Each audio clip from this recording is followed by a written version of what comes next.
The Indian culture has a long tradition of education, whether it's the formal education or whether it's informal education. And it becomes essential to understand how the education has been developing, how the teacher's role has been changing over times. In ancient times, education was considered as a process of self-improvement, which continued from birth till death. At primary stage, it was considered as an education of living life, learning to perform the routine activities of day-to-day life, and hence it might not have been thought of as a separate stage of formal education. However, it was considered as a preparation to life, as a preparation for life. When you're preparing for all the different roles which you're going to play in the future life, you're preparing for them in the primary stage of education. During those times, knowledge was considered as a third eye, giving insights to all the affairs of life. As previously said, it was considered as a third eye, which is giving an insight into all the affairs of life. So, you're not just having a preliminary glance of the thing, you're getting into the in-depth of the thing. You're understanding the logic behind the day-to-day activities which you're carrying. Once you have the logic, obviously you're going to perform better. How the Indian education was aiming at? What were the aims of Indian education? The spirituality, the character building, the personality development, the civic sense, promoting efficiency, preservation and propagation of culture. These were the set goals and aims of education, and all the other activities used to revolve around these because the aim of education was set. Now, once you know that the aim of education is personality development, so the curriculum was planned in that manner that the curriculum development or the personality development was enhanced on the part of the individual. In those days, education was considered as a lifelong continuous process of self-improvement. So, please understand here, it was a lifelong continuous process. It wasn't something which would stop at class 12th or which would stop at certain years of life. It was considered as a continuous process and the aim was self-improvement. Further, it was considered as a source for harmonious progressive development of physical, mental, intellectual and spiritual capabilities of the student to live as a useful citizen and make progress in the present as well as in the future life. So, the aim of education wasn't limited to the present life of the individual, it extended to the future life of the individual as well. Now, let's understand what kind of education system did the ancient India have. Ancient India had a Gurukul system. The student was required to stay with the Guru for the specified period of study. Guru's ashram was a kind of boarding school if we compare it in the present context. Everyone, irrespective of the richness or the higher status, they lived together, they were treated same. Even the princes of the kingdoms used to stay in the same setup where other individuals were staying, and they would stay as poor in the Gurukul. Like we all have heard of the story of Krishna and Sudama. Education in Gurukul was supposed to be free, but yes, there were different systems to support the Gurukul because definitely there was cost, but the cost wasn't incurred from the students. So to support the Gurukul, everyone had to beg alms, Madhukari as it was called during that time. Now what was the purpose of this Madhukari? This Madhukari or begging alms was fixed for everybody, every child in the Gurukul. So whether the child is from the upper class or whether the child is of a king or whether the child belonged to somebody who was from a lower social background.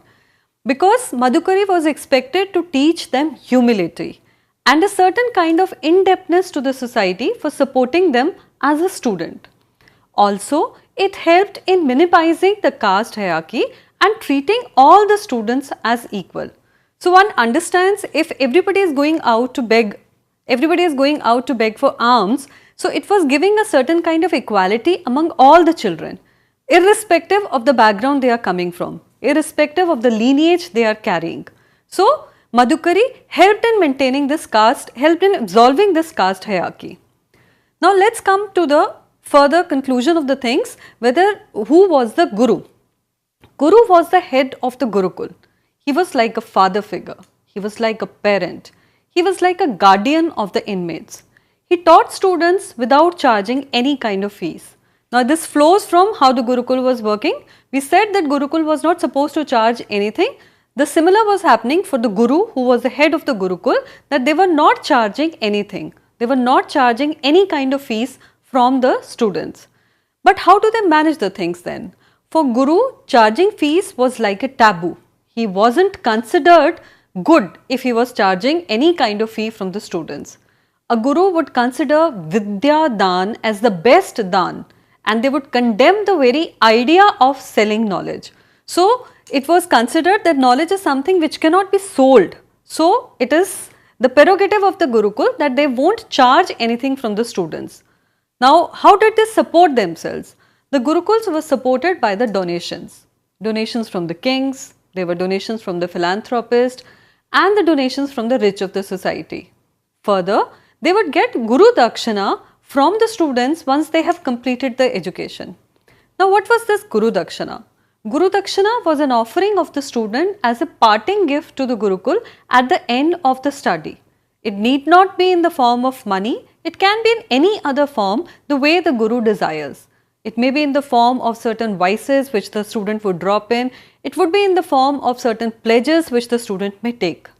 So, all these donations and Guru Dakshana was enough to support the ashram and inmates as they practiced austerity, and there wasn't any kind of accumulation of wealth. In fact, accumulation of wealth was not permitted at all on the part of the Guru. Only a real scholar, a proven master, a spiritually enlightened person was recognized, appointed and respected as Guru. So, anybody could not have desired and become a Guru.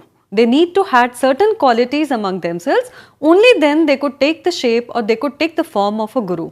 So, the person needs to be honest, the person needs to be spiritually enlightened, only then the person can be appointed and respected as a Guru. As you know, India has a very old tradition of Guru Shishya Parampara.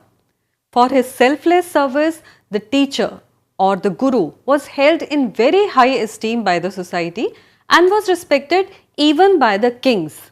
Kings means the rulers of the society. Even the kings used to respect Gurus a lot. A Guru was revered more than parents and enjoyed a unique status even higher than that of the gods. Gurur Brahma, Gurur Vishnu, Guru Devo Maheshwara, Guru Sakshat Param Brahma, Tasmai Shri Guruve Narma. So that says in itself that Guru was even higher than the God. Different scriptures have been talking about this importance of God in some of the other kind of phrases. So there have been shlokas like Guru Govind do khade kake lagu paye, Balihari Guru aapne Govind diyo milaye. So in all these shlokas you can see that this God was secondary when it comes to the Guru, because it was Guru who was making the individuals reach to the God. The Guru was considered as an epitome of good qualities of both head, heart and hand. So, he is going to have good qualities of head, heart and hand. He would have qualities of spirituality. He would have in-depth knowledge about the whole society. He would have a scholarship to himself. A true teacher was supposed to be a student till the end of his life. So, it is something like the concept of L3 teacher as we have these days, a lifelong learner. Now, if you see the present system of education and present connotations which are attached to the teacher, there are many of them who are flowing from the ancient concept of the Guru. So, this lifelong teacher, even Rabindranath Tagore has talked about the same. He said that a teacher gives knowledge only till the teacher is burning himself or herself. So, he has compared Guru to a candle. A candle gives knowledge only till it is burning. So, it was same for the Guru. He was like a lifelong learner. He was a guide by the side and not the sage on the stage. That was the difference between a Guru and a sage. A sage is somebody who is sitting on the stage and is giving his directions from there. But Guru was supposed to be a guide who was always by your side. That was the essential difference between the two. Gurus were supposed to be an institution by themselves. They were famous for their scholarship. They were famous for their sacrifices. The students all over the world would get attracted to certain gurus or would get attracted to the reputed gurus in India. India was considered to be the epitome of knowledge. India was considered to be the homeland of these kind of gurus. When the number of students were large, the gurus would involve senior or brilliant students in the management of the teaching learning process. See how it happened, because there were a limited number of gurus, but eventually as the population grew and as the awareness grew, there were a number of people who were coming to these gurus for education. So it wasn't possible for guru always to cater to all the individuals who are coming to his gurukul for education.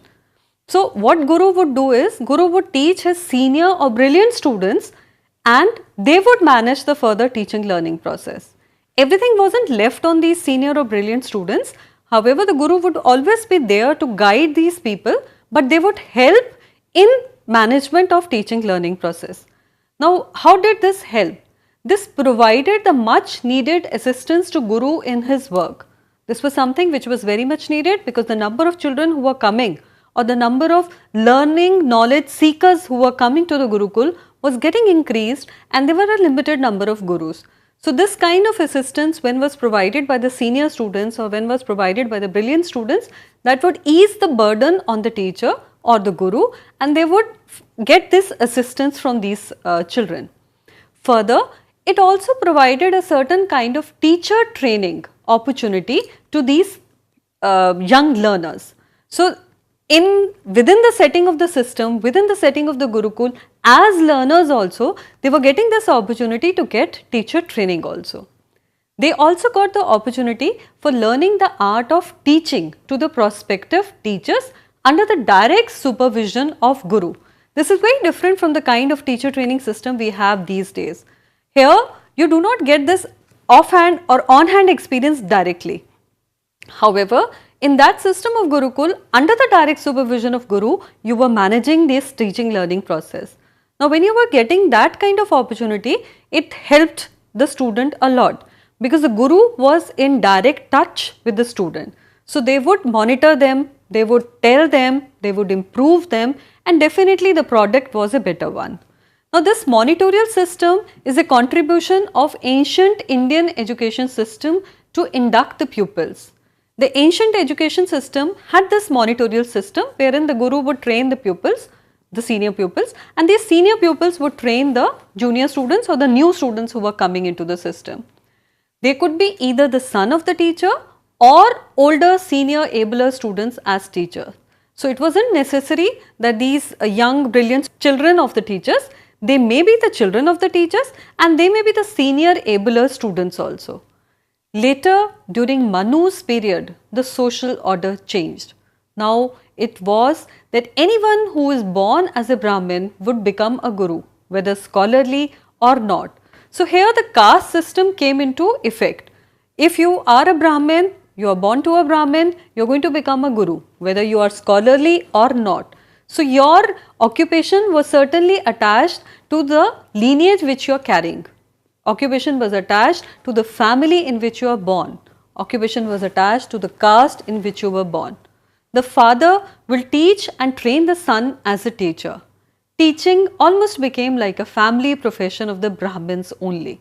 Now, this was not what the ancient education system, or this was not what the monitorial system had perceived. They were talking of the abler students, the senior students, the students who were deserving enough, the students had those capabilities of a teacher. They were the ones who were trained and they were the ones who were given the responsibilities. But when it came to the Manu spirit, things changed and teaching almost became a profession of the Brahmins only. So, the other caste people weren't allowed to become gurus. Now, let's move further. What are the different rules and responsibilities which were expected of a guru? In those days, Guru had to perform a variety of roles for the students. He was a parent to the children, he was a teacher to the children, he was a scholar to the students, he was a missionary to the students, he was a friend, a philosopher and a guide to the students. Now, you can understand that the Guru would have to play this kind of multi-dimensional roles only because of the simple fact that these children were living in the Gurukul. They were not day boarding kind of arrangement during those times. So, the children were living in this setup only. We have heard stories from Ramayana where Ram and his brothers had moved to the Gurukul and they stayed there for a considerable amount of time until and unless they had finished their education. So, Guru was expected to pay personal attention to the needs of the students. It was the responsibility of the guru to see that the students develops. He makes progression. He makes progress to the satisfaction of the guru as well as to his own satisfaction. So this satisfaction, this self-knowledge was very important during those times. There used to be a very intimate relationship between the teacher and the taught, almost like a father and a son. Teaching method was oral. It was interaction based. There used to be dialogues between the teacher and the taught. The written education started quite long. During this phase which we are talking of, it was more of an oral interaction which was there between the teacher and the taught. There used to be lectures, there would be discourses, there would be debates, there would be discussions, recitations would be there, recapitulations would be there, and all this would form a part of the student's daily routine. So, in daily routine life also, the student would be exposed to all these kind of activities. It wasn't that lectures were a stipulated phase of the monthly planner or something like that. That used to be a part of the daily student life. Now, if the lectures were happening, if this kind of teaching learning process was happening, how was the assessment happening? That seems to be a question mark, or that seems to be something which arouses curiosity in us. Assessment was continuous, it was comprehensive, it was internally conducted by the guru. Now, if you heard the term continuous, if you hear the term comprehensive assessment, you get immediately stuck to that continuous and comprehensive evaluation which we understood now. But our gurus had been using that system for long, even in the ancient India. There were no terminal examinations, there were no degree certificates, but only announcement by the guru in the convocation that student has graduated after completion of the stipulated studies. However, things didn't stop here, that the guru would announce that the student has studied and things would automatically flow. Definitely, there were certain kind of arrangements which were made so that the society also gets a confidence that the student has actually got that kind of knowledge with himself. So, what would a guru do for the same? Guru would present the qualified student to a gathering of learned people who may ask questions, or the student could be asked to contest in a debate and prove himself. So, how things would happen is, one child or one learner has completed his education, the guru presents him to the society, he arranges for an open house session kind of thing, and all the people who are there, maybe the learned people or maybe the general society members, they would ask questions to the student to see that whether the child has actually got that amount of scholarly knowledge or not. Or other way could be, the student could be asked to contest in a debate and prove himself. Now, once done that, the student was acknowledged as a scholarly person. The student was taken that he has completed his education under the so-called guru, and now he is fit to be a scholarly person. The student would be then known for his mastery over the subject and accepted as a scholarly person. Now, this autonomy of the learner was respected. This was another catch point during that system, that autonomy of the learner was also respected. The student was free to choose the guru and the subject of studies. So, you had both the options. You could choose your guru also yourself, and you could choose your subject of study also yourself. But this autonomy wasn't limited only to the student. This autonomy was given even to the gurus also. So, guru also had a prerogative that whether you want to accept a particular student as your shishya or not. If you accept it, only then the student would be taken in as your shishya. We all have heard where Dronacharya refused Karan to have him as his students because of XYZ reasons. Point is that they were giving this prerogative that whether you want to accept that student as your shishya or not. This was about the education system, this was about the role of teacher or the vision of guru which was envisioned by the society at that time. Let's move further. Let's talk about the different educational institutions, how they got formally established. The educational institutions formally got established in the form of centers for higher learning during the Buddhist period in monasteries and temples. So, until then, until the Buddhist period, during the ancient phase, what was happening was that educational institutions were only in the form of gurukuls. So, only the students would be coming to the gurukuls. However, when we progress to the Buddhist period, as things changed, people changed, societies changed, and obviously the ruling dynasties changed. So there the centers of higher education institutions were established in monasteries and temples. These places developed into big establishments during King Ashoka's time as counterpart of Hindu Gurukuls. So it was this phase of King Ashoka when monasteries were established or when temples became the centers of higher learning. These were quite similar to Gurukuls in certain senses and different in certain senses. They became residential universities. Primarily they were centers of higher education. They would have clusters of teachers or gurus and students who would be living and working together in pursuit of knowledge. So this was similar to a Gurukul, but Gurukul was limited to a level of knowledge. These monasteries were more towards the higher education. So here also the teachers and the students would be living together, they would be living and working together in pursuit of knowledge. Education was supposed to be a pursuit of knowledge, and teachers and learners both were co-partners in the same. It wasn't that only the guru would be having all the knowledge and he has to transfer it to the students. So it was both gurus and students who were living together, who were working together in pursuit of knowledge. They would engage themselves in creation, conservation and dissemination of knowledge. So there were three main things which were happening in these universities or monasteries was creation of knowledge, conservation of knowledge and dissemination of knowledge. It's not possible that you create knowledge, you conserve the knowledge, but you do not disseminate it to the people. So for knowledge to be better used, knowledge to be better applied in the general day-to-day life, it becomes essential that knowledge is disseminated to the larger society also. How did these institutions work? There were three main functions of these modern universities: teaching, research and extension. Now if you look at the role of university in the present day context, even in the present day context, when it comes to the functions of the university, three main broad areas are teaching, research and extension. The similar was followed in the previous year or in the Buddhist period also.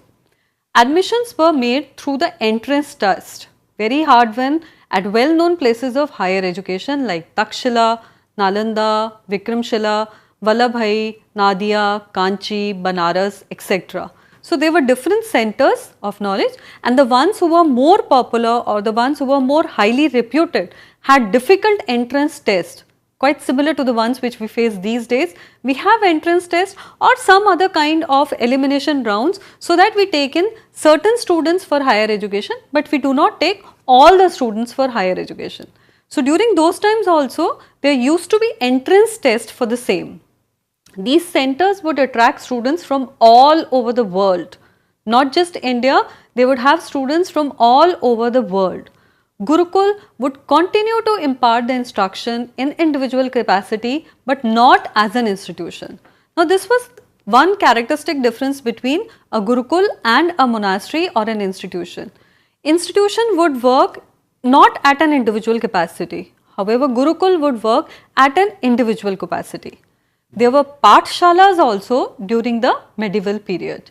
So ancient period, medieval period, Buddhist period had similar kinds of education system also, but there were things which were different also. Like we had pathshalas during the medieval period, there were maktabs for lower education and madrasas for higher education during the Muslim period. They were established in the mosque for imparting religious and Islamic education, as a part of Holy Quran was taught to the Muslim children by the mullahs and the maulvis in these centers. Now this was similar to Gurukuls in the sense, or to the monasteries in the sense that the places of worship were used for imparting education. But the kind of education which was imparted was very different. Gurukuls had been providing education which was a preparation of life, which was for the betterment of the individual, which was for the pursuit of knowledge. However, the education given by mullahs and maulvis, that was limited to the religious education. So madrasas was providing knowledge only about the Quran and only to the Muslim children. So there was narrowness of the aim here. This kind of arrangement continued till the East India Company entered India and they established themselves as a controlling authority in many regions. Now with the advent of the East India Company in the India, you would realize that they were controlling authority in many regions. They changed different systems. They changed the Gurukul system of education. They did not accept Gurukul as a formal system of education. So they introduced the concept of schools, colleges and universities. However, we need not forget whatever we have got from our past. There were things which were coming to us back now through the Western direction. We are talking of constructivism now. We are talking of continuous and comprehensive evaluation as a Western concept now.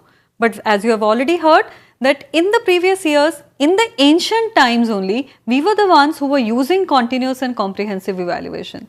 So we need to respect our lineage, we need to respect our history and we need to learn from those things. Thank you all for this session.